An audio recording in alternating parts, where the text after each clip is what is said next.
Hello everyone, and thank you for coming to Wasabi Aquarium channel. Today, I'd like to discuss the proper trimming of HC Cuba. Specifically, for anyone who isn't sure about when it would be best to trim their HC Cuba, those who accidentally peel away their HC Cuba during trimming, or anyone who finished their trimming only to find the aquarium covered in algae, I think this video will be especially useful. When it comes to the care of aquarium plants, there are a lot of questions about trimming, and in particular the trimming of carpeting plants, and I think it may be hard to understand and difficult for many people. In the past, as we've had a great deal of questions about the trimming of HC Cuba, I would like to use this full insertion layout HC Cuba as a model to provide an example of trimming. I'll demonstrate the usage of scissors for our trimming, but actually there's nothing particularly unique we need to worry about for trimming carpeting plants. There's no special technique or trick needed for using the scissors. What matters is the timing of the trimming and the treatment of the HC Cuba after the trimming. These are the two important points to consider. Since in this case, these are the two most critical aspects, it is well worth paying close attention to their explanation. Of course, I'll demonstrate the actual trimming afterwards, but first I'd like to take a moment to explain why the timing and treatment are so important. When it comes to trimming, there are many people who wait too long to begin. Especially with carpeting plants, if you are too slow to begin trimming, it can lead to a critical situation. If you are trimming your HC Cuba and it peels away, as I mentioned earlier, trimming began far too late. Peeling away like this is a problem of timing, and can be a critical issue. With regards to this aquascape, as it appears now, at first glance, I believe there are many who would find it hard to believe that it already needs trimming. But it's hard to be too early when it comes to HC Cuba. If you're too late, it can peel away, or after cutting become discolored and yellow with the underside withered. In any event, with the risk of such things happening, it's best to trim early. That being the case, how can we know the best timing for trimming? Well, with regards to that, first put a hand inside the aquarium and gently press against the surface of the HC Cuba, giving it a little poke from above. When you do this, if you feel a dirt-like soil texture, that's a good sign. On the other hand, if it feels springy and light, and you can't feel anything except for the HC Cuba without a trace of soil, it's already too late. In such a situation, other measures are necessary, as even if we were to cut it, it would likely peel away as we did so. The next indicator that can give us a sign it's time to trim is the visibility of rocks and driftwood that are common in many aquariums. By itself, the growth of carpeting plants can be very difficult to measure compared to ornamental plants, but by measuring the concealment of rocks compared to when the HC Cuba was initially placed, we can estimate the growth of our carpeting plant. If it is covering much more of the rocks than before, it is an indicator of just how much it has grown, and that it is time for a trim. Timing for carpeting plants, and in particular plants like HC Cuba with delicate roots that do not extend very deep and are very easy to peel away, can be crucial. Please be careful on this point. By comparison, in the case of ornamental plants like Rotala, it is immediately apparent if it has grown too long. And even if you are really aggressive with trimming, the roots are embedded firmly enough that it won't come loose easily. And even if it goes too long without trimming, it's hardly a serious issue. We don't have the same leeway with carpeting plants, so please remember to trim sooner rather than later. Also, when it comes to carpeting plants, I think many people are reluctant to start trimming when they finally have a whole surface carpeting.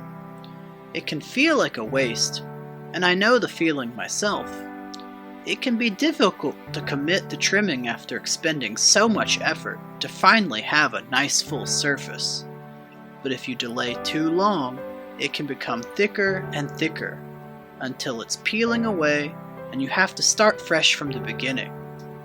When it comes to trimming in a timely manner, it is important to take the plunge instead of putting it off too long. Next, as to the second important point, the aftercare and treatment after trimming, I will explain after our trimming demonstration is finished. The tool I will be using for this demonstration is the Aqua Design a Mano, henceforth ADA, Pro Scissors Wave. It can be hard to see from the front, but from the side we can see it has an S-like curve. Even when held vertically, the blades remain laying horizontally, making it very convenient for trimming carpeting plants like this. As scissors with a curved tip like this are very helpful to have, I looked online for similar scissors that you could use if you don't have the Pro Scissors Wave. I will leave a link in the summary section below. Please, have a look if you are interested. Well then, let's start with the trimming. With regards to the cutting procedure itself, cutting from the front of the aquarium makes estimating the depth and length of cutting easier due to increased visibility, so I recommend it. As we start to cut from here, something to note is that even cropping it extremely short like this is no problem. In any case, I think it's fine to trim near to the base of our plant. Even this time, it seems like our cutting was a little late. Since the bottom appears slightly withered, it looks like we waited too long. But as the roots are firmly planted, it should be able to make a recovery. When trimming, it is important not to hesitate. Rather than thinking, "I'll just trim a little," trimming extensively will make it easier to manage afterwards. The stone I had originally placed is concealed, so it looks as though the HC Cuba has grown quite a lot.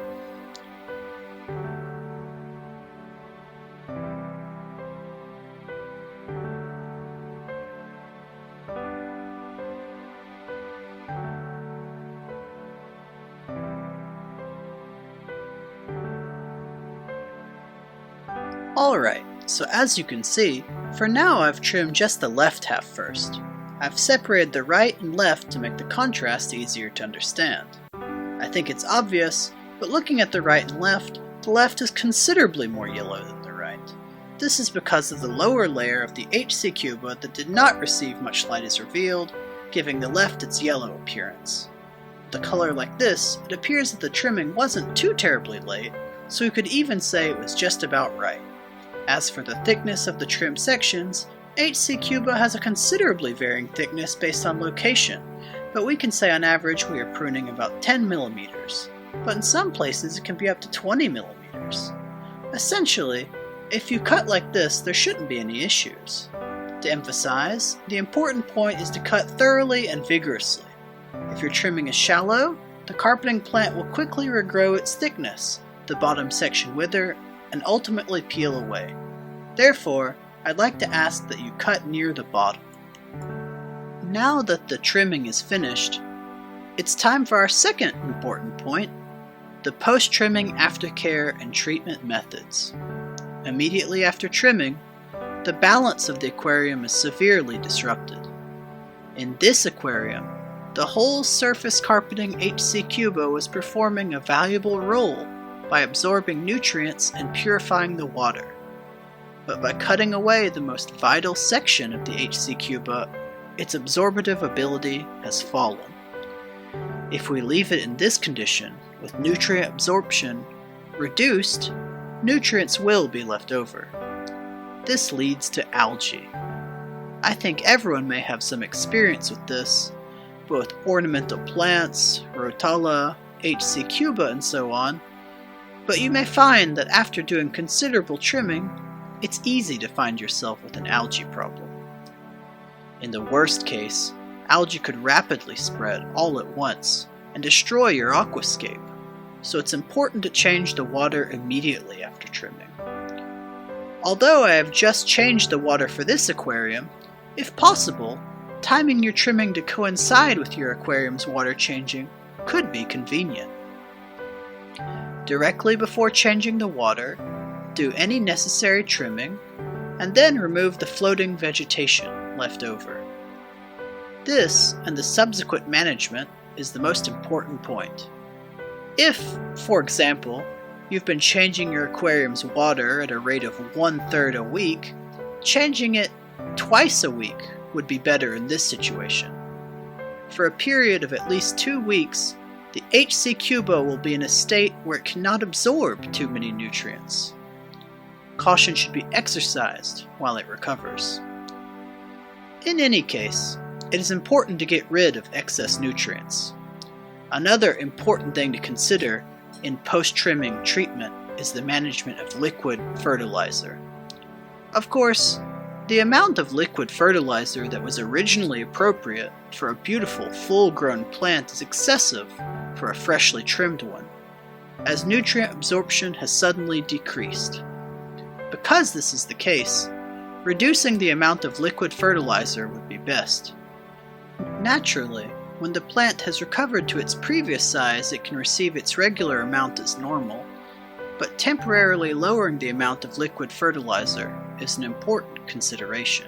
In review, the 2 points discussed today are trimming timing and post-trimming management. If these steps are carefully practiced, this carpeting plant, as well as other plants besides HC Cuba in general, are not terribly difficult to take care of. I believe many people are concerned with special techniques for cutting. It's understandable to wonder about how you should go about pruning, but honestly, there's no special trick to it. Even beginners can trim with no difficulties. As long as you have scissors that can cut and prune, there's no issue. Curved scissors make this task incredibly easy, so if there's any trick at all, I suppose it's the tool used. There's no special method utilized compared to anyone else, so I don't think there is a difference even between professionals or general hobbyists. To emphasize one last time, it is the timing of the trimming and the management after the fact that are crucial. If these areas are given care and attention, there should be no difficulties. It can take some resolve to commit to cutting away at such beautifully grown plants, but if it isn't pruned thoroughly, it can end up coming loose and peeling away and undo all your hard work, so please be careful. Now, if you have any questions or things you'd like further explained about HC Cuba, please ask in the comment section below. At this time, I cannot respond to each question individually, but if there are several similar questions, I will address them in a future YouTube video. If you found this video useful, I'd be grateful if you could subscribe to Wasabi Aquarium channel. I intend to continue providing detailed explanations for the care of aquarium plants or trimming procedures as in this video, so I'd appreciate it if you would continue to watch new uploads to this channel. Finally, if you enjoyed the video, please leave a like. That's all for this video. Thank you for watching.